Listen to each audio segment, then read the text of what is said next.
जो हालत आज मेरे समाज की जो हो रही है वो किसकी वजह से हो रही है? इन नेताओं की वजह से हो रही है। क्योंकि ना तो मेरे को बीजेपी से कुछ लेना और ना मेरे को कांग्रेस से कुछ लेना। क्योंकि पहली बात तो ये है कि ये लोग अपनी ताकत को जानते ही नहीं। आप जानते हो कि आपकी वोट से ही कांग्रेस बनी थी और आपकी वोट से ही बीजेपी बनी थी, क्योंकि अंधी सभ्यता और अंधा कल्चर है। ये 5-5 पार्टियां होने की वजह से हर गांव में, हर हमारे पूरे समाज में 5-5 टुकड़े हो गए हैं। यहाँ तक कि हमारी गली में भी 5-5 टुकड़े हो गए हैं। सेल्फ डिपेंडेंट उम्मीदवार बनाइए जो आपके बीच में रहे, आपकी समस्याओं को समझे। और पद को निरस्त करने का मुख्य कारण एक ही था कि भाई ये कहीं ना कहीं टिकट के लिए दावेदारी ना ठोक दें।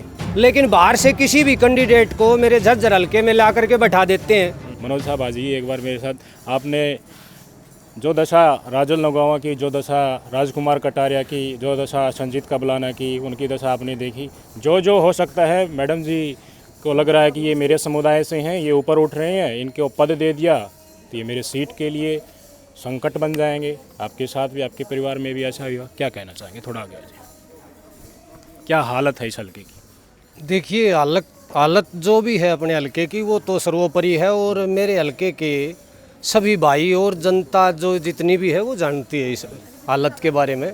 चाहे रोडों की हालत लगाओ, चाहे बेरोजगारी की हालत आप लगाओ, या फिर जो हालत आज मेरे समाज की जो हो रही है वो किसकी वजह से हो रही है? इन नेताओं की वजह से हो रही है। क्योंकि मैं सबसे पहले एक बात बता देता हूँ, मैं justice for Rajiv Dixit team का मेंबर रहा हूँ। और जहाँ पर justice for Rajiv Dixit team का नाम आ जाता है वहाँ पर इन नेताओं को सर नीचे करना पड़ता है। ना तो हम किसी से डरते हैं और ना ही हमें किसी बात की चिंता है। और कई बार ये बातें हमारे सामने आएगी, नहीं बोले भाई आप ऐसे मत बोला करो, खुल के मत बोला करो, ये ठीक नहीं है, आपके साथ कुछ घटित हो जाएगा। तो इसलिए तो ना तो भाई राजीव दीक्षित जी कभी डरे और ना ही हम डरेंगे। और प्रत्यक्ष रूप में आपको एक बात मैं बताना चाह रहा हूँ, जैसे राजल नौगामान भाई ने जो जिस चीज़ का मुद्दा उठाया, कम से कम एक कदम आगे बढ़ाने का कार्य किया है, अपने हल्के के विकास के लिए कार्य किया है। इसका दोषी कौन है? देखिए, मैं आपको स्पष्ट रूप से बता रहा हूँ, इसका दोषी है जो हमारी पिछली सरकारें लगाओ आप, ये आपकी सरकार होगी। क्योंकि ना तो मेरे को बीजेपी से कुछ लेना और ना मेरे को कांग्रेस से कुछ लेना। लेकिन मैं ये कह रहा हूँ कि जब जो विकास है वो या तो फिर आपको टेलीविज़न पर दिखाई देता है या फिर कागज़ों में दिखाई देता है, लेकिन धरातल पर देखा जाए तो हमारी सड़कें टूटी हुई है, हमारे भाई बेरोजगार है। और अगर यदि आप किसी भी गांव में जाओगे तो इतनी ख़राब हालत है, इतनी ख़राब हालत है, घर में कम से कम 3-3, 4-4 लोन आज हर घर में मेरी माताओं बहनों ने लिए हुए हैं। मजदूरी करने के बाद भी उनका गुजारा नहीं हो रहा है। आपने एक बात बोली, थोड़ा आगे आ जाइए आप कैमरे के सामने, कि राजनेताओं की वजह से हमारे समाज में फूट है। मैंने तो अभी तक प्रधान जी से सुना, तो बाकी लोगों से सुना कि हमारे फूट के कारण राजनेताओं का अहंकार है, लेकिन आपने बोली वो बात बहुत गहरा मीनिंग है उसका, वो समझाइए हमें। देखिए, मैं आपको एक बात कहना चाह रहा हूँ, हमारी जो फूट है, मैंने पहले भी कहा था कि कुछ भाइयों ने कहा कि मैं अपनी 36 जाखड़ खाप और मेरा बिरोड़ 12 और मेरे बहू का जो सतगामा है। क्योंकि पहली बात तो ये है कि ये लोग अपनी ताकत को जानते ही नहीं कि भाई इनकी ताकत क्या है। ये सिर्फ नेताओं की तरफ आस करके देखते हैं कि भाई ये हमारा काम करेंगे। और यही हमारी सबसे बड़ी भूल है, चाहे कांग्रेस हो, चाहे हुड्डा साहब हो, चाहे भाई बीजेपी हो। क्योंकि अभी आप देख लीजिए कि भाई मैं लेके चलता हूँ अपने जाडली पावर प्लांट की बात लेके चलता हूँ, तो वहाँ पर क्या बताया गया था कि हर बच्चे को नौकरी मिलेगी, लेकिन जाडली पावर प्लांट में तो किसी को नौकरी नहीं मिली। भाई जाडली पावर प्लांट लगने के बाद कितने बच्चे बेरोजगार हैं मेरे हल्के में। भाई ज़मीन हमारी, प्रदूषण हम भोग रहे हैं उसका। अच्छा, दूसरी बात है कि लाइन का भी किस्सा चला हुआ, हाई टेंशन जो तारें लगी हुई हैं उसका भी किस्सा मैंने पिछली बार एक सभा में भी देखा था। अंडरग्राउंड वाटर भी खराब हो रहा है। हाँ, अंडरग्राउंड वाटर तो देखिए खराब ही खराब है, हमारा सब कुछ देखिए। भाई आप लोग कह रहे हो कि हम विकास करेंगे, तो एक स्पेशली एक बात बोलना चाह रहा हूँ। अब जब आप ये कहते हो कि विकास हो गया, किस चीज़ का विकास हो गया? हम शारीरिक रूप से कमज़ोर हो गए, हम मानसिक रूप से कमज़ोर हो गए, हम आर्थिक रूप से कमज़ोर हो गए और हम सामाजिक रूप से भी कमज़ोर हो गए। तो इसके पीछे कारण क्या है? हमारा डिवाइडेशन। ठीक है, हमारा डिवाइडेशन, आपस में हम मिल करके काम नहीं करते।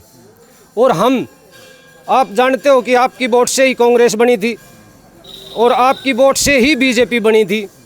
और जब आप आज देख रहे हो, देखिए ये तो दो पलड़े हैं, इनसे बचना ही आपका बहुत ज़रूरी है। मैं जनता से एक निवेदन कर रहा हूँ आपके माध्यम से, जो आप मुद्दा उठा रहे हो कि कई दिनों से मैं आप रोड की हालत के बारे में भी आप मुद्दा उठा रहे हो, बेरोजगारी की हालत में मुद्दा उठा रहे हो, और भाईचारा जो हमारा टूट रहा है उसके बारे में भी आपने बार बार मुद्दा उठाया है।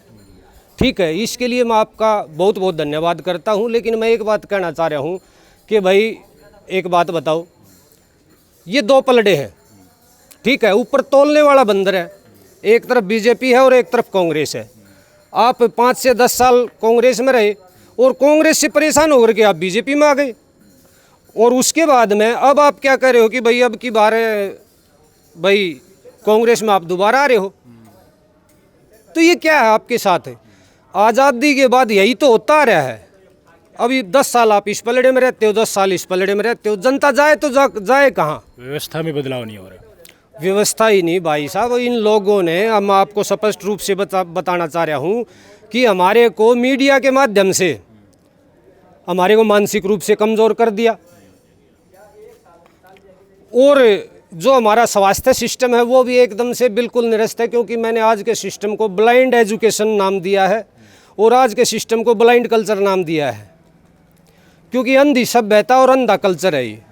ठीक है, इसमें मेरे को किसी प्रकार का विकास नज़र नहीं आएगा अगर यदि 47 के बाद में अगर यदि देखो सबसे ज़्यादा सरकार कांग्रेस पार्टी की रही है।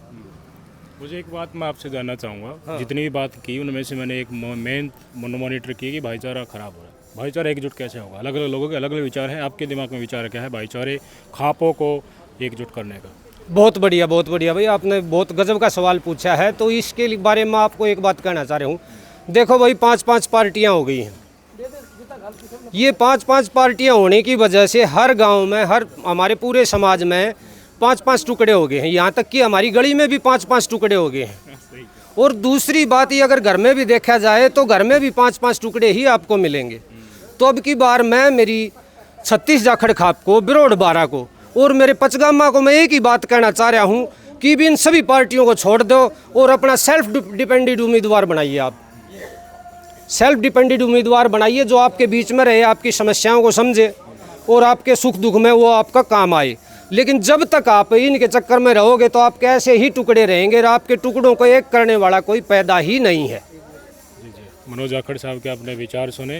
आप अपने मुख से एक बार अपना इंट्रोडक्शन दे दीजिए और अतीत में किस तरीके से आपके साथ हुआ वो भी थोड़ा बता दीजिए। किस पद पर थी आपकी धर्मपत्नी और उनको हटा दिया गया, वो सब चीज़ें। देखिए, मैं आपको बताना चाह रहा हूँ कि भाई जो श्रीमती रीना देवी हैं, जो गांव धनिया से हैं, वो कांग्रेस पार्टी की सालावास ब्लॉक की ब्लॉक अध्यक्ष थी। तो इन्होंने इलेक्शन से कुछ समय पहले उनके पद को निरस्त कर दिया, और पद को निरस्त करने का मुख्य कारण एक ही था कि भाई ये कहीं ना कहीं टिकट के लिए दावेदारी ना ठोक दें। इनकी सबसे बड़ी बात रही है, क्योंकि मैं तो एक ही बात कहना चाह रहा हूँ कि जो 20-20 साल से जो कांग्रेस पार्टी के जो कार्यकर्ता रहे हैं, जिन्होंने तन मन धन से कांग्रेस पार्टी का सपोर्ट किया है, लेकिन उनकी तो अनदेखी हो रही है भाई स्पष्ट रूप से। लेकिन बाहर से किसी भी कैंडिडेट को मेरे झज्जर हल्के में ला करके बैठा देते हैं और उसके हमारे हल्के वाले वोट दे देते हैं भाई। लेकिन अब की बार नहीं होगा। मैं एक ही बात कहना चाह रहा हूँ कि जो कार्यकर्ताओं के साथ कांग्रेस पार्टी ने दुर्व्यवहार किया है, अब की बार उसका खामियाजा कांग्रेस पार्टी को भुगतना पड़ेगा, तो भुगतना पड़ेगा। अब की बार कांग्रेस पार्टियों के साथ जो भी गलत हुआ है, कार्यकर्ताओं के साथ जो भी धोखाधड़ी हुई है, उनसे काम करवा लिया, कई सालों तक पार्टी की सेवा करवा ली, और जब वो टिकट के दावेदार बनते आए तो उनको ठेंगा दिखा दिया एक व्यक्ति के लिए। एक व्यक्ति ही हमेशा विधायक बनता रहेगा, सबको साइड करता रहेगा। कितना ही ढूंढोगे? राजन लोगावा, संजीत कबलाना, मनोज जाखड़, राजकुमार कटारिया, ढेर सारे ऐसे जो कैमरे के सामने आए नहीं, बहुत मिल जाएंगे। जय जयकार वहीं कर रहे हैं जिनको अपने व्यक्तिगत काम उनकी सरकार आने पर और उनके मंत्री बनने पर निकलवाने हैं। वैसे हल्का की जनता तो कुछ और ही कह रही है। खापें क्या करेंगी, भाईचारा क्या करेगा, ये देखने वाली बात होगी।